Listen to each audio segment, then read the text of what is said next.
Wel, mae'n fis Rhagfyr a mae'r Nadolig a'r drothwyr drws. Ond da chi rioed wedi meddwl pam bod ni'n cysylltu rhai planhigion, rhai anifeiliaid a rhai adar efo'r cyfnod yma. Wel dyna, da ni'n mynd i edrych arno fo heddiw.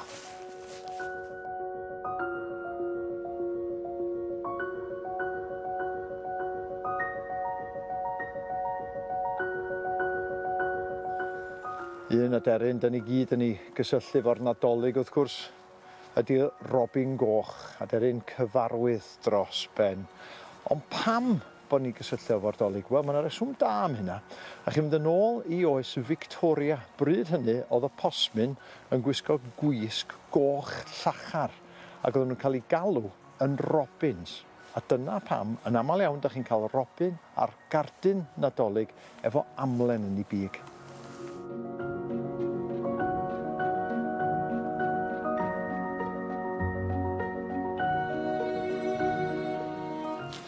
Da ni heddiw yn cysylltu coed i'w efo crefydd, efo eglwysi a felly efo'r Nadolig. Ond mae pwysigrwydd nhw yn mynd yn ôl llawer cyn hynny i oes y Paganiaid. Oedd y Paganiaid yn eu plannu nhw yn eu llefydd sanctaeth. Wedyn wrth gwrs mi ddaeth Cristnogaeth ac un ffordd o gael gwarad o'r crefydd Paganaidd oedd i adeiladu eglwysi yn eu llefydd sanctaidd nhw. A be da chi'n ei weld ydy bod y coed i'w yn aml iawn llawar hŷn na'r eglwys ei hun.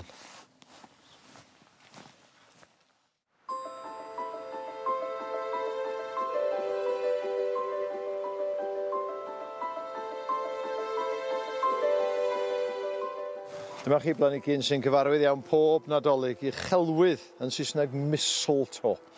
Ac un cyn-deidiau ni, wel, oedd hwn yn blanhigyn pwerus ofnadwy. Nid yn unig ydy o'n fythol wyrdd, ond mae'n cynhyrchu aeron yn ganol y gaea.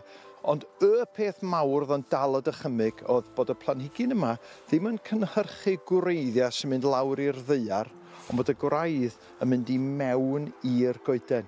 Ac o achos hynny, mae gen o gysylltiadau cry oedden nhw'n meddwl efo ffrwythlondeb. A dyna pam, da ni dal yr uchelwydd uwch yn penne a gofyn am gisan heddiw. Rwan, sa rhywun allan a eisiau gisan? Neb? O wel. I ffwrdd o'r de-ddwyrain, dydy'r uchelwydd ddim yn gyffredin iawn yng Nghymru, ond mae o'n gyffredin mewn darnau Lloegr. Ac yna, mae'n cael ei werthu mewn rhai o'r trefi marchnad pob Nadolig. Ond mae chi ddau blanhigyn sy'n gysylltiedig efo'r Nadolig, celyn ac eiddew neu iorw, gai roed yr enw Saesneg wrth gwrs, Holly and the Ivy. A mae yna gan Nadoligaidd am hwnna i gyd. A'r cysylltiad eto ydy'r ffaith bod y ddau ohonyn nhw yn fythwyr, dyn nhw ddim yn colli i dail dros y gaeaf. A be oedden nhw'n ei wneud oedd addurno uwch ben drws y tŷ, ffenestri'r tŷ, hyd yn oed ffenestri a drysa y beidau mwyn cadw ysbrydion drwg draw. A hwn i fod i ddod â lwc i'r teulu ac anifeiliaid y ffarm am y flwyddyn i ddod.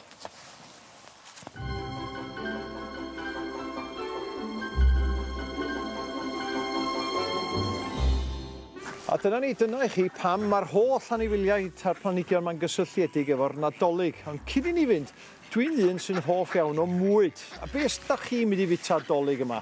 Twrci fe'n trai ynde. Cofiwch ma aderyn o Ogledd America di'r twrci, ac am ganrifoedd cyn hynny, oeddan ni'n bita gwydda gwyllt. A dweud y gwir, dwi dal i fita gwydd. Llawar gwell gynna i gael gwydd na gael twrci. A cofiwch, os oes gennych chi unrhyw gwestiynau, unrhyw sylwadau sy'n ymwneud â byd natur, anfonwch nhw i mewn ato ni yma ar y bwrdd natur a'r heno.